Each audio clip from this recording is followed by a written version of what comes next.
The day had started like any other, with me buried in a mountain of paperwork. A fresh cup of coffee cooled beside me as I sifted through contracts. My office was quiet, save for the faint hum of the air conditioning and the occasional sound of my pen scratching against paper. It was just another routine day in the life of a man trying to keep everything together. Then my phone rang. Glancing at the screen, a small smile tugged at my lips when I saw Lily's name. My little girl. My entire world. It was unusual for her to call during school hours, but maybe she had forgotten something at home, or wanted to tell me about her day. I swiped to answer, expecting to hear her cheerful voice. Instead, what I heard turned my blood to ice. "Dad, help me." They left me. They took Mom's new son, and I'm all alone. My body went rigid. My chair scraped against the floor as I shot up, knocking my coffee over without even noticing. My pulse pounded so violently in my ears that, for a moment, I thought I had misheard her. But the trembling in her voice, the sheer terror behind those words, told me otherwise. "Lily, where are you?" My voice came out sharper than I intended, laced with fear. "At the park, the big one near Mom's house." "Daddy, please come," she sniffled, trying to be brave, but I could hear the quiet hiccups of a child holding back sobs. I was already grabbing my keys, my mind spinning. How could this have happened? Had they really just left her? My hands shook as I ended the call and immediately dialed Sarah, my ex-wife, the woman I had once trusted with my daughter's safety. She picked up after a few rings, her voice filled with amusement, as if this was nothing more than an inconvenience. I didn't even waste time with pleasantries. "You left Lily alone at a park? What the hell is wrong with you?" My voice was dangerously low, barely contained. There was silence for a second, then a chuckle, a laugh. "Oh, we forgot her. Lowell." She said it so casually, so dismissively, as if she had misplaced a set of keys, not a living, breathing child. In the background, I heard him, Greg, the man she had replaced me with, the man now playing father to my daughter. He was laughing too. My grip on the phone tightened so hard my knuckles went white. "You forgot her," I repeated, my voice shaking with barely restrained fury. "Relax," she said with a dismissive scoff. "She's fine. What's the big deal? We were in a rush and we had the baby. She's 7, Sarah. 7. You left her completely alone." I couldn't even finish the sentence. My heart was slamming against my rib cage, the rage burning through my veins like wildfire. "Oh, calm down," she said with a dismissive scoff. "It was just a joke. She'll be fine." A joke? They thought. It was funny. Leaving a child abandoned in a public park wasn't a mistake, wasn't an accident. It was deliberate, cruel, unforgivable. They had no idea what they had just done. They had no idea that this moment, this call, was going to change everything.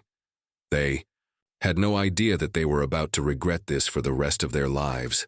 I drove faster than I ever had in my life. My hands were clenched around the steering wheel so tightly that my knuckles were bloodless. My heart was hammering against my ribcage and my foot was pressed to the gas pedal, as if my own life depended on getting there in time. The city blurred past in streaks of concrete and metal, but my mind was only focused on one thing. Lily, my little girl, my 7-year-old daughter, sitting alone in a public park because the people who were supposed to care for her had tossed her aside like she was nothing. I gritted my teeth so hard my jaw ached. When I finally reached the park, I barely remembered throwing the car into park before I was out the door, my eyes scanning the area frantically. The moment I spotted her, my chest tightened painfully.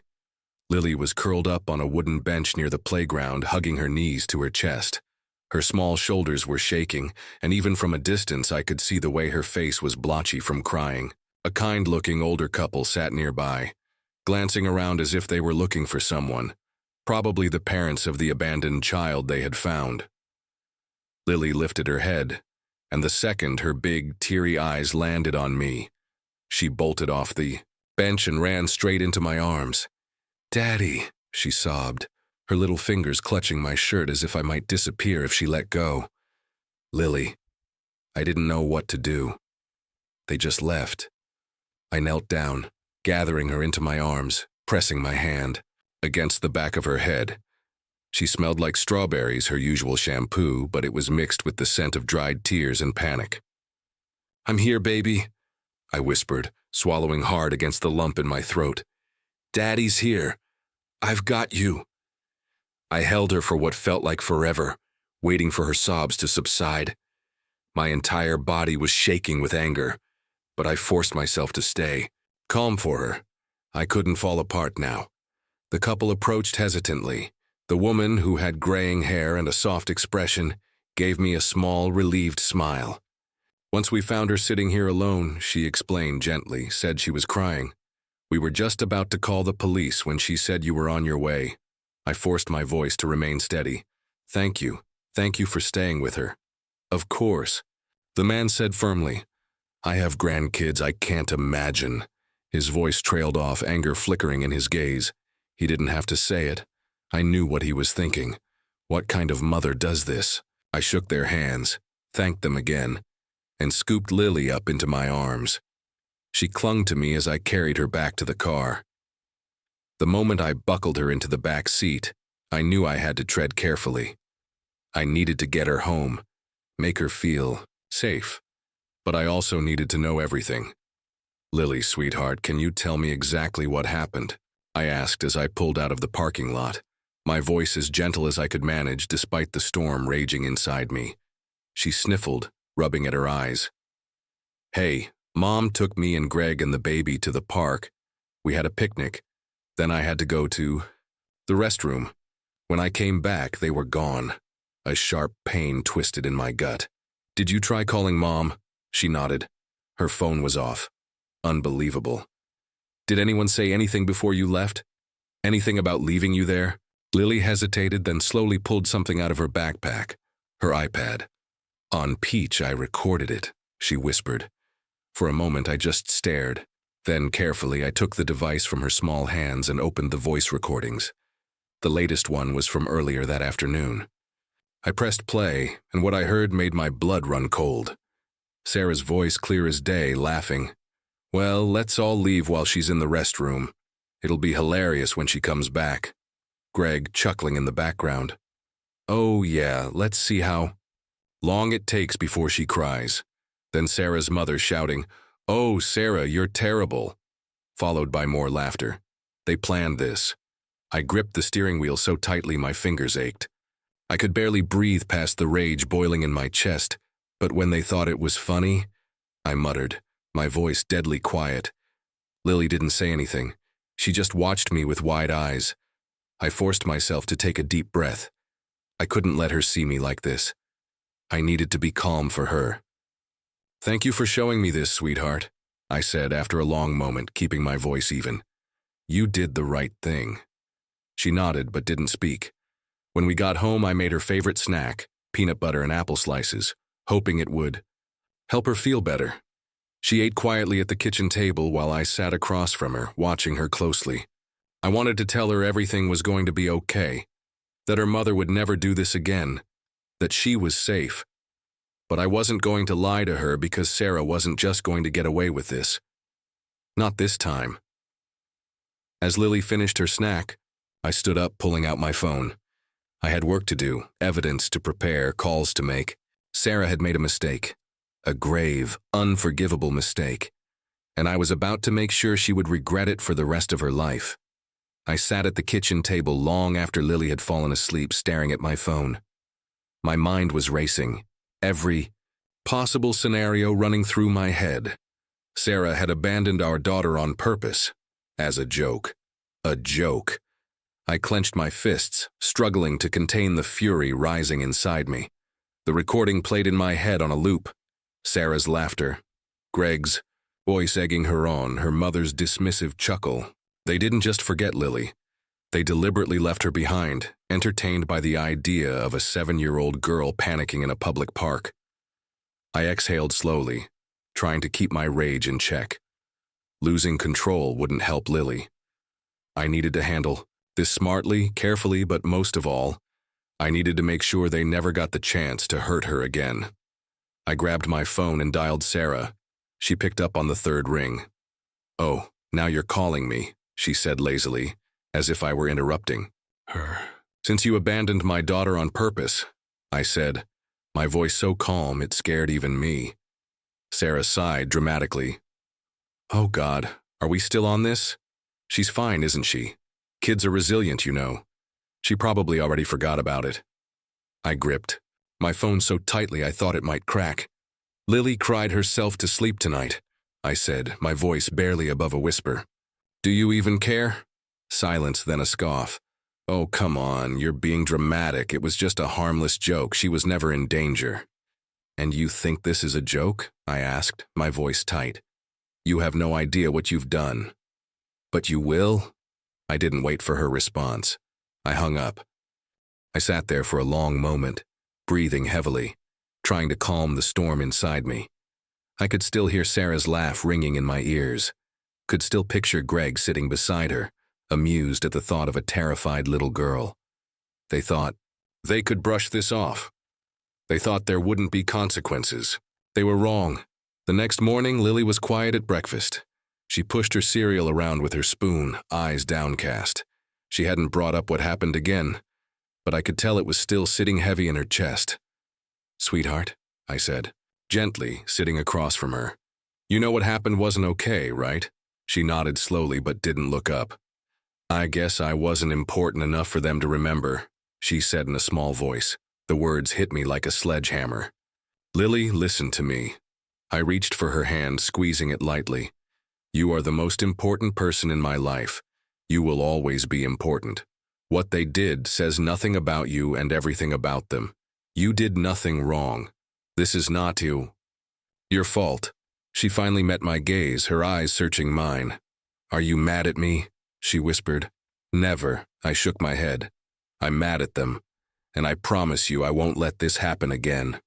She studied me for a moment, then gave a small nod. Okay, Daddy. That was all I needed. I dropped her off at school and then drove straight to my lawyer's office. Full custody, I said to Marcus, my lawyer, as I leaned back in his chair, eyebrows raised. That's a big move. Do you have enough to justify it? I placed Lily's iPad on his desk and hit play. We sat in silence as the recording filled the room. Sarah's laughter, Greg's taunts, her mother's voice amused, condoning it. When it ended, Marcus let out a slow breath. Jesus Christ, she actually planned this. She did. My jaw was clenched so tightly it hurt. And I want to make sure she never gets the chance to hurt Lily again. Marcus nodded, grabbing a legal pad. Okay, we can file for emergency custody first. Given the emotional distress this caused Lily, it'll be a fight. But with this evidence, we have a strong case. Do it, I said without hesitation. Marcus leaned forward. You know she's going to retaliate. This is going to get ugly. I don't care. I met his gaze. Lily comes first. Always. Marcus nodded, already scribbling notes. Sarah had made a mistake that was going to cost her everything. That evening, as I sat on the couch with Lily watching cartoons, my phone buzzed. Sarah. I ignored it. A minute later, Greg called, then Sarah again. I let them all go to voicemail. I already knew what they wanted. To brush it off, to pretend it wasn't a big deal, maybe even to scare me into backing down. They were too late.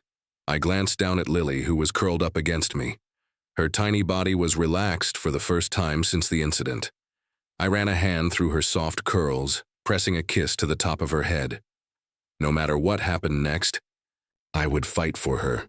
Sarah thought this would be another one of her games, but this time she was playing against someone who wasn't willing to lose. Sunday arrived faster than I expected. I had spent the last 2 days preparing, working closely with Marcus to file the custody petition, gathering every piece of evidence that would expose Sarah's cruelty. I had also reached out to Lily's school counselor, who had agreed to document her emotional distress after the incident. Every step was calculated, every move carefully planned. Sarah had no idea what was coming. At precisely 3 U's in the afternoon, the doorbell rang. I took a deep breath, steeling myself before I opened the door. Sarah stood there, arms crossed, eyes filled with irritation rather than guilt. Greg was beside her, smug as ever, his hands in his pockets as if he were here for a casual chat. Behind them, Sarah's parents stood stiffly, their expressions unreadable. I stepped aside, gesturing for them to enter. They walked into the living room, their eyes scanning the space like they were above it, as if they weren't the ones in the wrong. I sat down in the armchair across from them, my face unreadable. "Oh, right," Sarah said, sighing. "Let's get this over with." I leaned forward, resting my elbows on my knees. "So you think this is just a casual discussion, Sarah?" I asked, my voice calm but cold. She rolled her eyes. "Oh my God, are you still on this? We've apologized." "No," I corrected. "You haven't, and you left Lily completely alone. You laughed about it." Greg smirked, shaking his head. "Oh man, you're really dragging this out. The kid is fine. She's at school, right? Happy, healthy, alive." My jaw tightened. "So you left a 7-year-old alone in a park deliberately. You laughed about it." Sarah's mother scoffed. "And it was just a misunderstanding. Children need to toughen up. Lily is far too sensitive." I exhaled slowly, shaking my head. "You still don't get it, do you?" I reached for the iPad sitting on the coffee table and pressed play. The room filled with their own laughter. Their voices echoed through the space.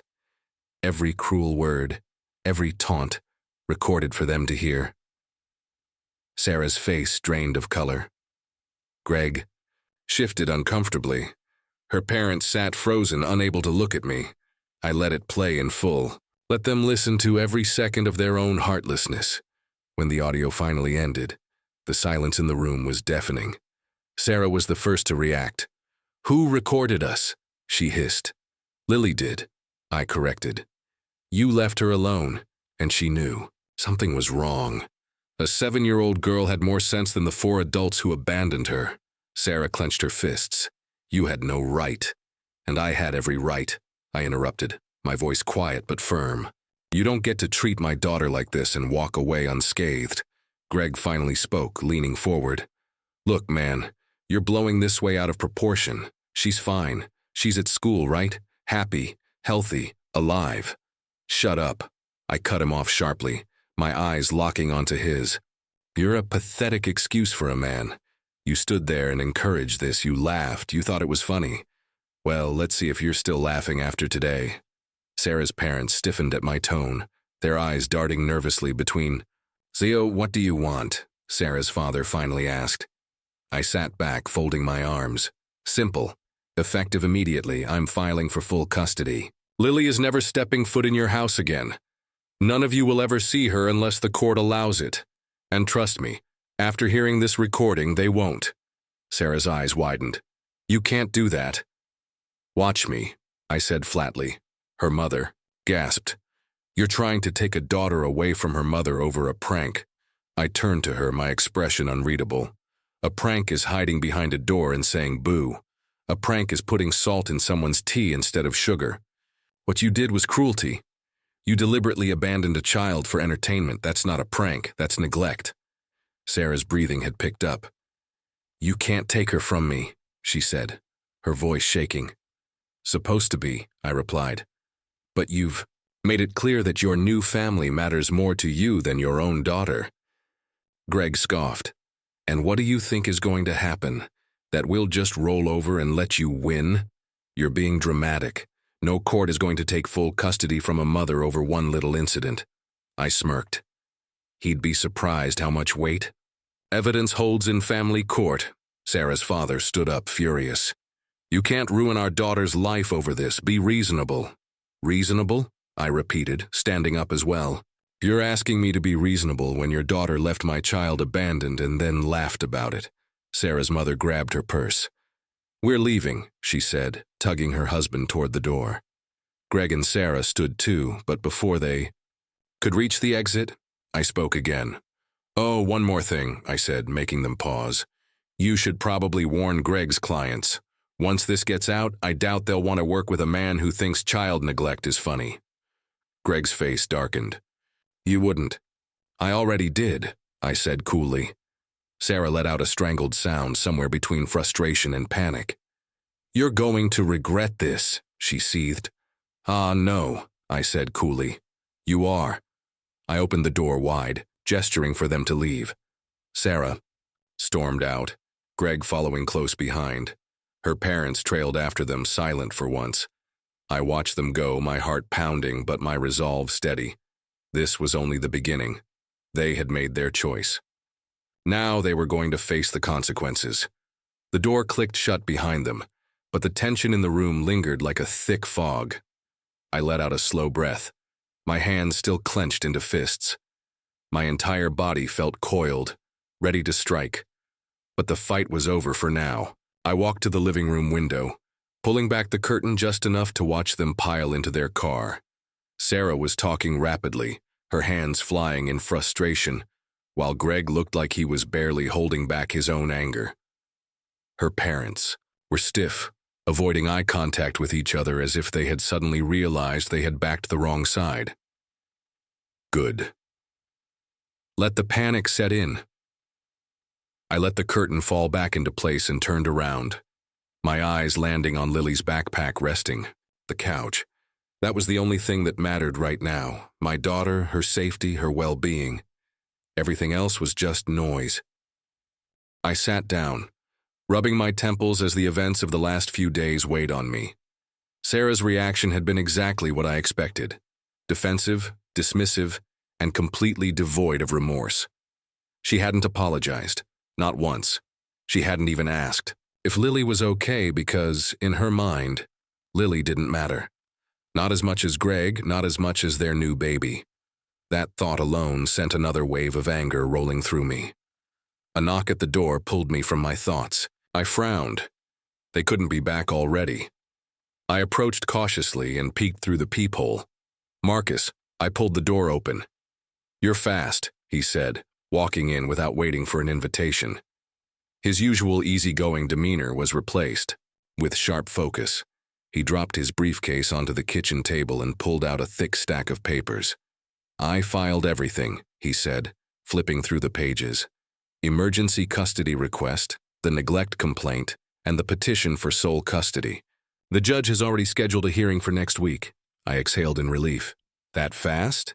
When you have a recording of the mother laughing about abandoning her child, the system moves a little quicker, he said dryly. I sat down across from him, my fingers tapping against the table. "So what happens now?" Marcus leaned back. "Sarah is going to go into damage control. She's going to try to spin this as a misunderstanding, claim you're being vindictive, but with this evidence, she's fighting a losing battle. If she had even a shred of self-awareness, she'd back down now." I scoffed. "She won't." "I know," he admitted, "which is why you need to be prepared. The second she realizes she's actually in danger of losing custody, she's going to lash out." I nodded. I had no doubt that Sarah would fight this. She wasn't the type to accept consequences. She never had been. Marcus pulled out another document and slid it across the table. "Also, I think you should post that recording online." I raised an eyebrow. "You're my lawyer. Aren't you supposed to tell me not to do that?" "Normally, yes," he admitted. "But public pressure works wonders. If the court of public opinion turns on her, she won't have as much ground to stand on." I hesitated, my fingers brushing over the paper. Lily's voice played in my mind. I guess I wasn't important enough for them to remember. No, they needed to be exposed. I grabbed my phone, opened my social media, and started typing. Sarah, my ex-wife, and her husband deliberately abandoned my 7-year-old daughter at a public park as a joke. They laughed about it. They thought it was funny. Listen for yourself. I attached the recording and hit post. Marcus smirked, and now we watch the fireworks. It didn't take long. Within hours, the post had gone viral. Hundreds of comments poured, and filled with outrage and disbelief. Parents from all walks of life tore into Sarah and Greg, their cruelty laid bare for the world to hear. By the next morning, news outlets had started picking up the story. Sarah tried to fight back. She posted a statement claiming it had been taken out of context, that it was all a misunderstanding, that I was manipulating the situation to paint her as a bad mother. but the public wasn't buying it. Screenshots of her social media posts bragging about her perfect new family surfaced. Comments she had made about how single dads were always bitter were dredged up. People started digging into Greg's past, finding stories from old co-workers and exes about his pattern of cruelty. It was like watching a castle crumble brick by brick, and then the final blow came. One of Greg's major business partners released a statement. "We do not condone the behavior exhibited in the recording circulating online. Effective immediately, we are terminating our partnership with Greg. We believe in upholding values of responsibility, integrity, and kindness, qualities that he has clearly demonstrated he lacks." When his entire business started to unravel overnight, I sat back watching it unfold with quiet satisfaction. This wasn't about revenge. This was about justice. Sarah had treated Lily like she was disposable. Now the world saw her for exactly what she was. And I wasn't done yet. The court hearing was coming.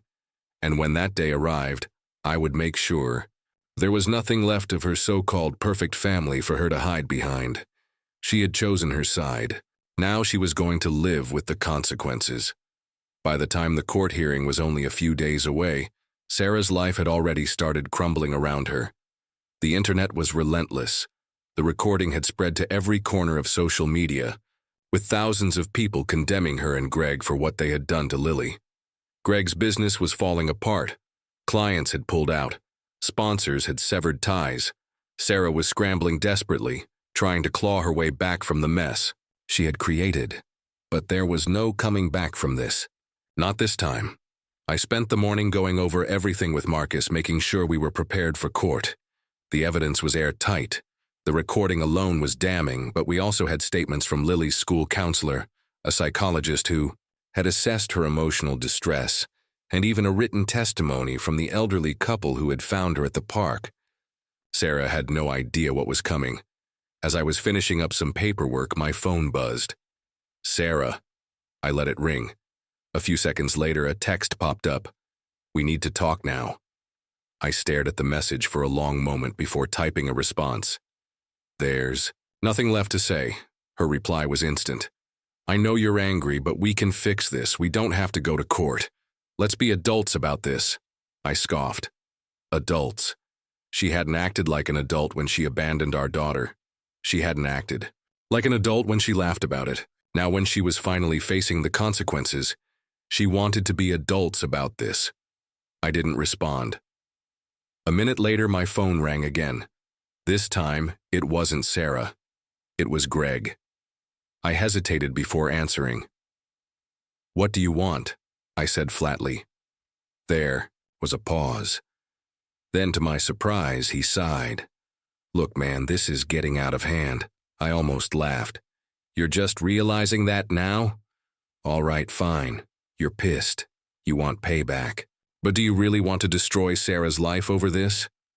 "She did that to herself," I said, my voice cold. "And not ones who think she's a joke." He was silent for a moment. Then he let out a frustrated breath. "All right, fine. You hate her. I don't blame you. But let's talk about Lily. Don't you think she needs both parents? She needs parents who love her. And not ones who think she's a joke," I interrupted, my voice cold. "And it was a choice. She made her decision. Now she has to live with it." "Come on, man," Greg said, his voice growing desperate. "There's got to be something you want. A deal, a settlement, name your price. You think this is about money?" I nearly laughed. "You think I'd sell my daughter's safety for a check?" Greg was quiet. "So you think I'm really dragging this out? The kid is fine. She's at school, right? Happy, healthy, alive. We're done here," I said, and hung up. I stared at the phone for a moment, shaking my head. They still didn't get it. This wasn't about revenge. This was about protecting my daughter. And nothing, not money, not apologies, not empty promises, was going to stop me from doing that. That evening, I sat with Lily on the couch watching one of her favorite cartoons. She was curled up beside me, her small hand resting on my arm. "Daddy?" she asked, her voice soft. "Yeah, sweetheart." She hesitated. "Do I have to go back to Mom's house?" I swallowed hard. No, baby, you don't. She let out a small breath of relief, then turned her attention back to the screen. At that moment, I made a silent promise to myself. No matter what happened in court, no matter what Sarah tried to pull, I would never let Lily feel unsafe again. Ever. The courtroom was colder than I expected.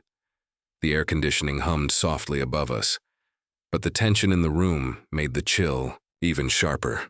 I sat at the long table, my fingers interlocked, my body still as a statue, yet my pulse thrummed in my ears. Beside me, Marcus adjusted his tie, flipping through a thick binder of documents. Across the aisle sat Sarah, her face pale but her posture defiant. Greg wasn't here. That told me all I needed to know. He had abandoned ship the moment it started sinking. Good. She had tried calling me 3 more times the night before. I hadn't answered. She had sent a dozen messages, shifting between anger, desperation, and fake regret. I hadn't responded because today wasn't about her. It was about Lily. The judge walked in, a tall man with graying hair and a no-nonsense expression. He took his seat, adjusting his glasses as he surveyed the courtroom. The bailiff called the case, and the judge's eyes landed on Sarah first. Miss Carter, I see you are contesting Mr. Reynolds' petition for sole custody. However, based on the evidence provided, I find it necessary to hear an explanation before we proceed. Sarah stood, smoothing her blouse, her hands visibly shaking. Your Honor, I admit there was an unfortunate incident, but it has been completely blown out of proportion. My ex-husband has taken a single mistake and turned it into a weapon to take my child from me. Marcus let out a small breath beside me. The kind that said, here we go. The judge nodded. And what is your version of events? Sarah shifted slightly, forcing a smile. It was meant to be a harmless prank. We thought it would be funny. So you thought it would be funny? The judge's tone hardened. To abandon a 7-year-old child in a public park? Sarah faltered. Well, when you say it like that. How should I say it? The judge asked, raising an eyebrow. Sarah opened her mouth, then closed it. Silence. I could almost hear her scrambling in her mind, searching for a way to spin this, but there was nothing she could say that would make her actions sound reasonable. Marcus stood.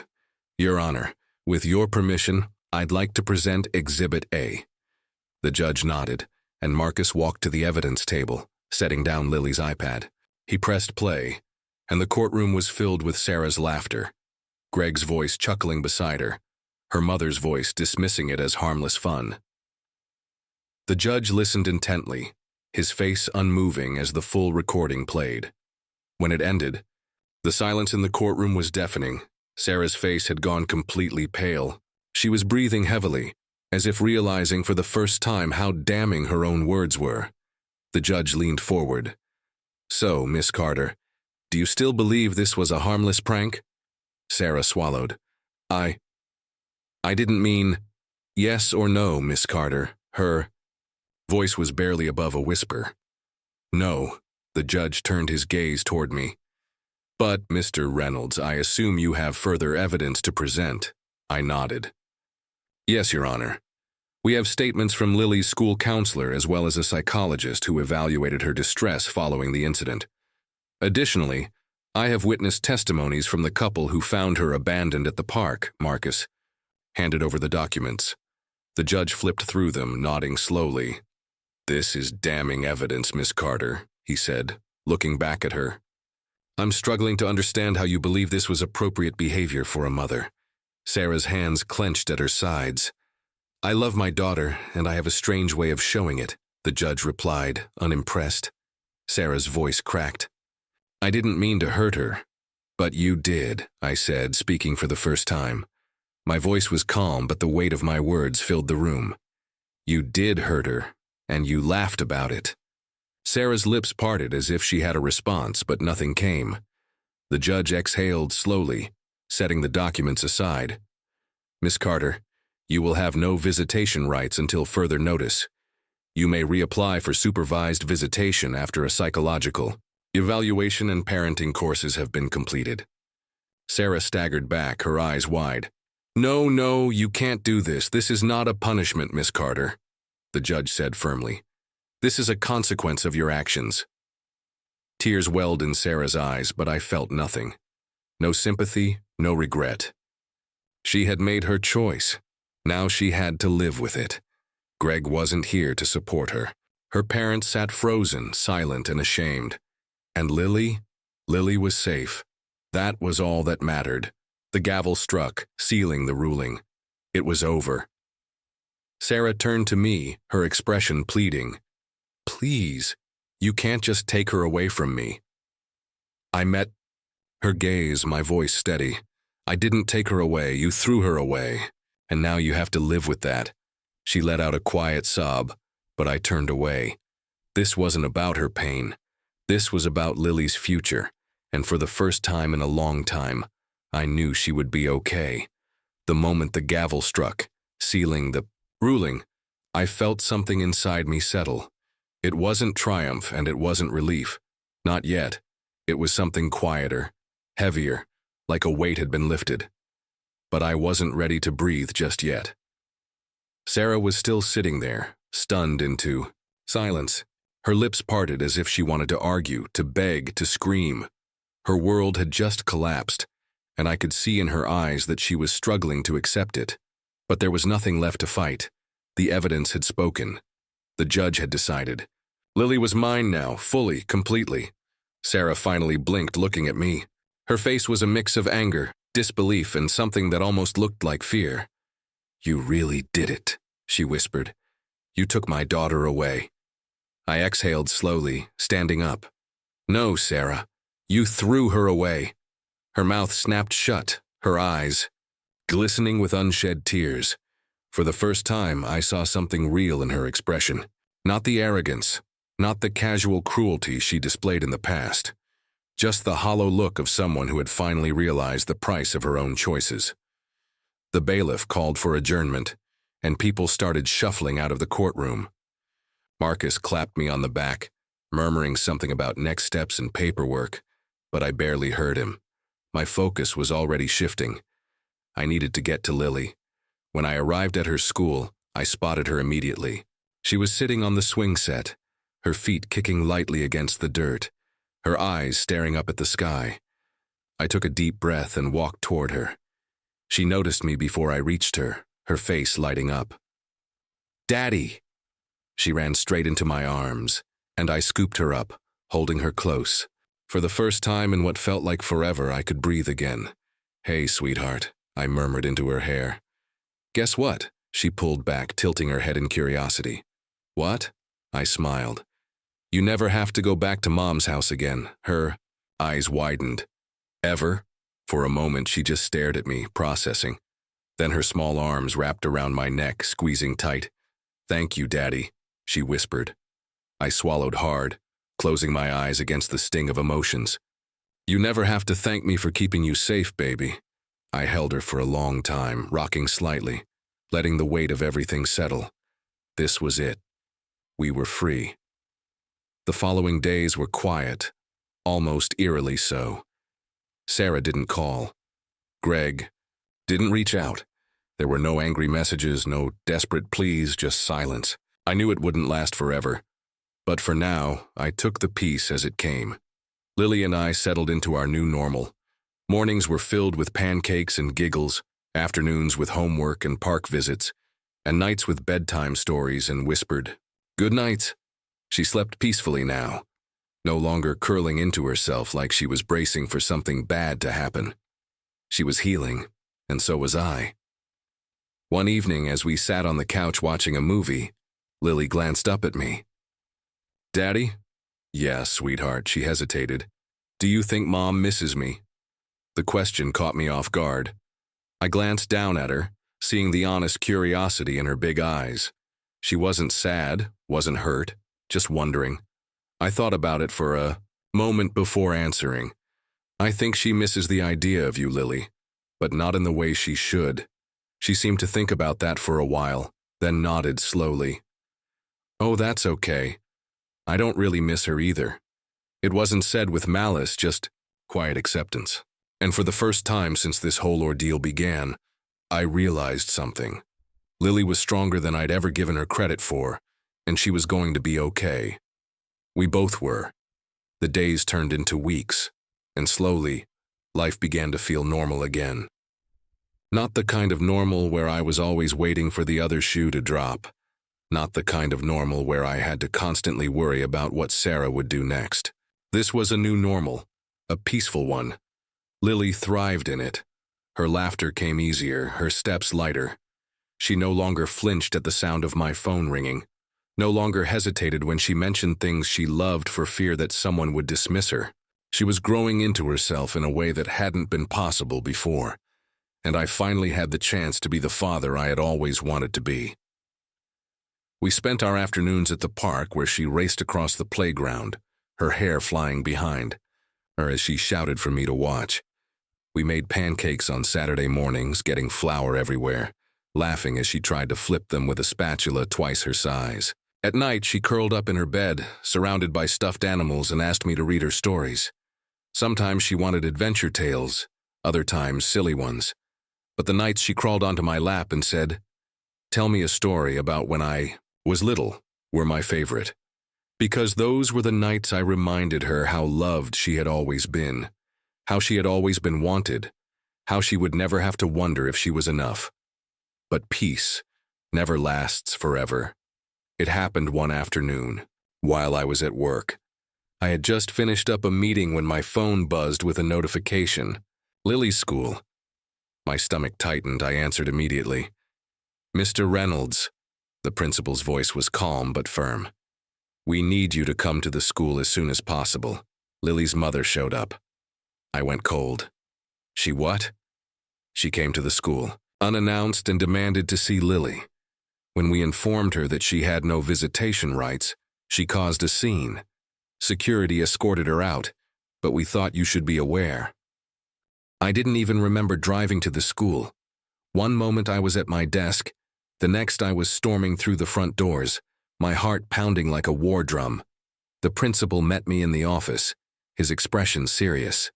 Lily wasn't aware of what happened. She was in class the entire time, but I'd recommend talking to her tonight just in case Sarah tries something again. I nodded, my jaw tight. I had known this wasn't over. I had known Sarah wouldn't just disappear into the shadows quietly. But knowing it and experiencing it were two different things. She had tried to ambush my daughter at school. That was unacceptable. I thanked the principal, signed out Lily early, and drove her home, forcing myself to stay calm, to not let her see the storm raging inside me. She hummed along to the music on the radio, blissfully unaware of what had happened. But I knew I had to tell her, and I had to make sure she felt safe. That night after dinner, I tucked her into bed and sat beside her. "Sweetheart," I said gently, brushing a stray curl from her face, "I need to talk to you about something." She blinked up at me, her small hands holding her stuffed bear. "It's okay, Daddy." I exhaled slowly. "Mom came to your school today." Her little face scrunched up. "She did." "She did," I confirmed. "But the school told her she wasn't allowed to see you and she had to leave." Lily was quiet for a moment, thinking. "Why did she come?" she finally asked. "I think she doesn't like that she lost custody, and now she's trying to act like nothing happened." Lily hugged her bear closer. "Is she going to try to take me?" The fear in her voice nearly shattered me. "No," I said firmly. "She can't. The court made sure of that, and I will never ever let anything happen to you." She searched my face, and after a long moment she nodded. "Okay." I leaned down, pressing a kiss to her forehead. "You're safe, sweetheart, always." She gave me a small smile before turning onto her side, closing her eyes. I sat there for a while, watching her sleep, my heart still heavy with the weight of what had almost happened. Sarah was testing boundaries, and I wasn't going to wait for her to cross the next one. I stood up, grabbed my phone, and stepped into the hallway. I scrolled through my contacts and pressed call. Marcus picked up on the second ring. "I was wondering when I'd hear from you," he said. "Sarah showed up at Lily's school today," I said, my voice low. There was a pause, then a sharp exhale. "All right, time to make sure that never happens again." And just like that, the fight wasn't over. But this time, I was ready. I barely slept that night. Every time I closed my eyes, I kept replaying the phone call from the school. The thought of Sarah showing up unannounced, trying to worm her way back into Lily's life like nothing had happened, made my blood boil. She wasn't going to stop. I knew that now. The custody ruling had been a blow to her, but instead of accepting the consequences of her actions, she was going to fight, manipulate, and push boundaries until she found a crack to slip through. But I wasn't going to let that happen. At dawn, I was already up, sipping coffee at the kitchen table, my phone pressed to my ear as Marcus answered. "Morning," he said, his voice still groggy. "I take it you're not calling just to chat." "Sarah showed up at the school, Marcus," I said, cutting straight to the point. He sighed. "Yeah, I figured she might. She's desperate. We need to make sure she doesn't try this again." "Already ahead of you," he said. "I can file for a restraining order today. Given the court's previous ruling, it should be a straightforward process." "Good," I said, my grip on the phone tightening. Marcus hesitated. "You know she's going to push back, right? She might even try to take you back to court to fight for visitation." I gritted my teeth. "Let her try, because she would lose." We wrapped up the call, and I spent the rest of the morning making sure all of Lily's school records were updated with strict instructions that only I was allowed to pick her up. Every precaution was put in place. By the afternoon, Marcus sent the confirmation. The restraining order was officially filed. Sarah would be served within the next 24 hours. She wasn't going to like it, but she wasn't my problem anymore. When I picked Lily up from school, she was her usual bubbly self, swinging her backpack over her shoulder as she hopped into the car. "Daddy, guess what?" she said excitedly. "What?" "We're learning about space," she beamed. "And I told my teacher that I want to be an astronaut when I grow up." I grinned. "An astronaut, huh? That's pretty cool." She nodded. "Do you think I can do it?" I reached over, ruffling her hair. "Sweetheart, you can do anything you set your mind to." She beamed up at me, and in that moment, I felt something shift inside me. This was what mattered. Not Sarah, not the drama, just Lily. Her dreams, her future. Everything I was doing, the custody battle, the legal fights, the sleepless nights, was for her. And now she had the chance to grow up in a home where she was wanted, loved, and most importantly, safe. That night, as I was tucking her into bed, Lily turned to me with a small frown. "Daddy?" "Yeah, sweetheart." She hesitated. "Do you think Mom is mad at me?" The question hit me like a punch to the gut. "Why do you ask that?" I kept my voice gentle. She shrugged, picking at the edge of her blanket. Because she doesn't call anymore." I sighed, sitting on the edge of her bed. "Sweetheart, your mom. She's not mad at you, but sometimes people make bad choices and they have to deal with the consequences." She was quiet for a moment before she whispered, "Do you think she's sad?" I thought about it. Maybe. But Sarah wasn't sad for the right reasons. She wasn't mourning the loss of her daughter. She was mourning the loss of control. But that wasn't Lily's burden to carry. "I don't know, baby," I said honestly. "But what I do know is that you don't have to worry about it. That's my job, okay?" She nodded, biting her lip. I just don't want anyone to be sad." My heart squeezed. Even after everything, she still had the kindest heart. I leaned down and kissed her forehead. "You just focus on being happy, sweetheart. That's all that matters." She gave me a small smile, then yawned, snuggling into her pillow. "Good night, Daddy." "Good night, Lily." I turned off her lamp and stepped into the hallway, my heart heavy but sure. Lily was safe. She was healing. And no matter what Sarah did next, I would always be there to protect her. Because that's what real parents do. They don't abandon their children. They fight for them. And I would fight for Lily every single day for the rest of my life.